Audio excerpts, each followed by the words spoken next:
En ce temps-là, Jésus disait à ses disciples une parabole sur la nécessité pour eux de toujours prier sans se décourager. Il y avait dans une ville un juge qui ne craignait pas Dieu et qui ne respectait pas les hommes. Dans cette même ville, il y avait une veuve qui venait lui demander « Rends-moi justice contre mon adversaire ». Longtemps, il refusa. Puis il se dit « Même si je ne crains pas Dieu et que je ne respecte personne, puisque cette veuve commence à m'ennuyer, je vais lui rendre justice pour qu'elle ne vienne plus sans cesse m'assommer. » Le Seigneur ajouta « Écoutez bien ce que dit ce juge dépourvu de justice. Et Dieu ne ferait-il pas justice à ses élus qui crient vers lui jour et nuit? Les fait-il attendre? Je vous le déclare, bien vite, il leur fera justice. Cependant, le Fils de l'homme, quand il viendra, trouvera-t-il la foi sur la terre? Acclamons la parole de Dieu. Louange à toi, Seigneur.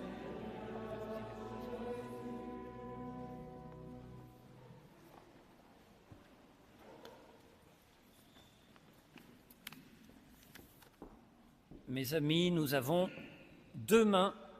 Il y en a une qui peut servir aujourd'hui. Je voudrais savoir, est-ce que quelqu'un a déjà été déçu dans sa prière?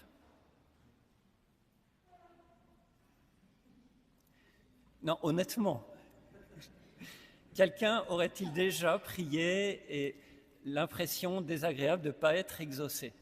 Vraiment, vous êtes sérieux? Non, je ne crois pas. Je pense que d'autres aussi. Il y a une différence entre l'idéal profond, ce que nous savons de Dieu, mais notre ressenti. Qui n'a jamais été attristé, par exemple, parce qu'une juste demande qu'il a faite à Dieu n'a pas été exaucée, apparemment. Des choses très importantes, prier pour la guérison d'un proche malade, prier pour l'obtention des papiers, afin que je puisse enfin travailler après 4 ans de galère, prier pour son enfant, par exemple, en pleine dépression, prier indéfiniment parfois, sans que rien n'arrive de ce domaine-là. Parfois, oui, la maman meurt, le migrant reste encore de nombreuses années dans la clandestinité, l'enfant pour lequel on prie, son handicap continue. Et je crois, vous n'avez pas levé la main, mais quand même, parfois Dieu peut sembler quelque part indifférent, loin. Pour moi, dans ces moments-là, les silences de Dieu, apparents, ressemblent presque comme des coups de poignard contre la confiance que j'essaye de mettre en lui. Pas évident, non, quand même, d'être honnête devant ce que vraiment nous pensons, ce que nous faisons dans la prière, ce que nous observons et notre foi. Alors, ce n'est pas pour rien que Jésus exhorte ses disciples à toujours prier sans se décourager.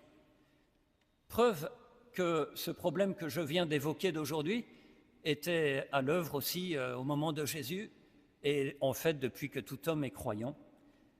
Dieu existe-t-il? Dieu nous écoute-t-il? Et Jésus lui-même le dit, ses élus, c'est-à-dire le peuple choisi, crient vers lui jour et nuit. Alors Jésus propose cette parabole du mauvais juge. À son époque, il n'y a pas d'état de droit et donc les juges peuvent être effectivement facilement corrompus, intéressés, en recherche de procès rémunérateurs, délaissant toutes les petites affaires qui les importunent. Et dans cette histoire-là racontée par Jésus, le juge en question n'a aucune conscience, ni devant Dieu, ni devant les hommes. Et la veuve qui vient crier, elle ne pèse rien devant lui. Elle peut crier, peu importe, longtemps il l'ignore. Mais à force de gémissements, elle va finir par le faire céder. Et donc, dit Jésus, combien plus Dieu qui est plein de justice, de bonté, qui est le Père des cieux, combien plus va-t-il rendre justice, lui, au contraire, et même bien vite. Mais comment comprendre cette assurance de Jésus, cette affirmation où il ne semble y avoir aucun doute, alors que bien souvent, nous pouvons faire concrètement plus d'expériences de déception. Jésus qui dit, je vous le déclare, bien vite, il leur fera justice. Cette question nous pousse à faire un voyage autour du mot de la justice.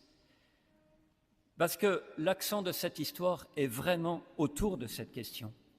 Il ne s'agit pas d'une demande de guérison, de miracle, de travail. D'ailleurs, peut-on dire que Dieu est injuste s'il n'accorde pas la guérison à telle personne de notre entourage? Est-ce une question de justice? Tout le monde peut tomber malade. Serait-ce juste de guérir ma maman plutôt que la voisine de l'immeuble? L'exemple de la parabole, lui, est complètement autour de la justice. La veuve, elle dit « Rends-moi justice contre mon adversaire ». On imagine facilement la situation. Un habitant peut-être de son village qui squatte le champ qu'elle a hérité de son mari, elle est veuve et elle ne peut rien faire. À l'époque, les femmes veuves ou seules n'ont aucune protection et le but, normalement, d'un bon juge, c'est de la rétablir dans son bon droit. Alors, quel est le bon droit de nous, les humains? Qu'est-ce que nous pouvons attendre de justice de la part de Dieu? Qu'est-ce que Dieu nous a promis? Est-ce de vivre longtemps, d'être riche, d'avoir de nombreux enfants, d'être aimé, de ne jamais tomber malade? Oui, c'est en germe dans tous nos désirs de bonheur que Dieu a mis en notre cœur. Et même parfois, dans l'Ancien Testament, les paroles de Dieu promettent de telles perspectives. Si tu es fidèle à la loi, tu réussiras, tu auras de nombreuses années, etc. Sa justice, ce n'est pas de condamner l'injuste ou ainsi de suite d'abord, mais comme dit Jésus, c'est d'abord je suis venu pour vous sauver, de nous rétablir dans la splendeur de la création. Alors, derrière cette dégradation, cet adversaire du cœur humain, si prompt à produire du désastre sur terre, oui, il y a l'adversaire aussi, celui qui a un visage secret, celui que Jésus lui-même appelle Satan, le diable. Et Jésus annonce la justification, la victoire sur ce mal-là. Quand Jésus dit « bien vite, il fera justice à ses élus », il y a une notion bien connue qui s'éveille tout de suite dans notre oreille quand on connaît l'Évangile, bien vite, c'est-à-dire le royaume des cieux est tout proche. Bien vite, ouvrez les yeux, accueillez ce que je suis venu vous donner. Jésus est là, devant ses disciples, le Fils de Dieu, le Messie, venu sauver. Et il va accomplir ce règne par sa passion et sa résurrection, le règne de la transformation, de la justification. Et cette transformation des cœurs, elle passe par la foi, croire que Dieu a le pouvoir de nous rétablir dans la vie éternelle, faire confiance, marcher avec Jésus, marcher toute notre vie dans cette aspiration à être pris dans la justice de Dieu. Tel est d'ailleurs ce que va faire le petit Émeric dans son baptême, n'est-ce pas? Et c'est cela qui anime l'Église, cette foi. Même si elle trébuche dans l'histoire, elle se relève toujours. Et Jésus a bien raison de poser cette question. Quand le Fils de l'homme, c'est-à-dire lui-même, reviendra au terme de l'histoire, trouvera-t-il la foi sur la terre? Voilà cette promenade sur le mot « justice ». Je reviens au début. Reste quand même que nous avons nos prières qui nous semblent justes. Aide-nous dans nos problèmes quotidiens. Aide-nous à nous en sortir. quand je suis désespéré, pitié Seigneur. Dieu entend nos cris, nos prières, même si elles ne sont pas exaucées telles que nous les voulons, telles que nous percevons les choses qu'elles devraient être, elles ont de la valeur, elles ont du poids aux yeux de Dieu. Elles pénètrent son cœur comme une flèche qui vient susciter en lui cette compassion, cet amour pour nous. Ces élans de prière, quels qu'ils soient, parfois trop matériels, parfois spirituels, parfois trop centrés sur nous, parfois au contraire ouverts sur les autres, l'Esprit Saint les travaille. Notre prière est une pénétration de Dieu en nous et l'Esprit Saint nous travaille à nous ouvrir de tout notre être à l'action de Dieu. Finalement, quand Jésus apprend ses disciples à prier, vous connaissez bien le Notre Père.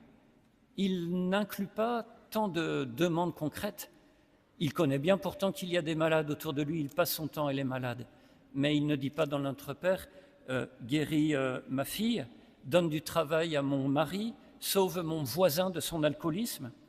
Juste, la phrase concrète, c'est « donne-nous notre pain de ce jour » pour vivre un jour de plus et nous ouvrir à cette demande « que ton règne vienne ».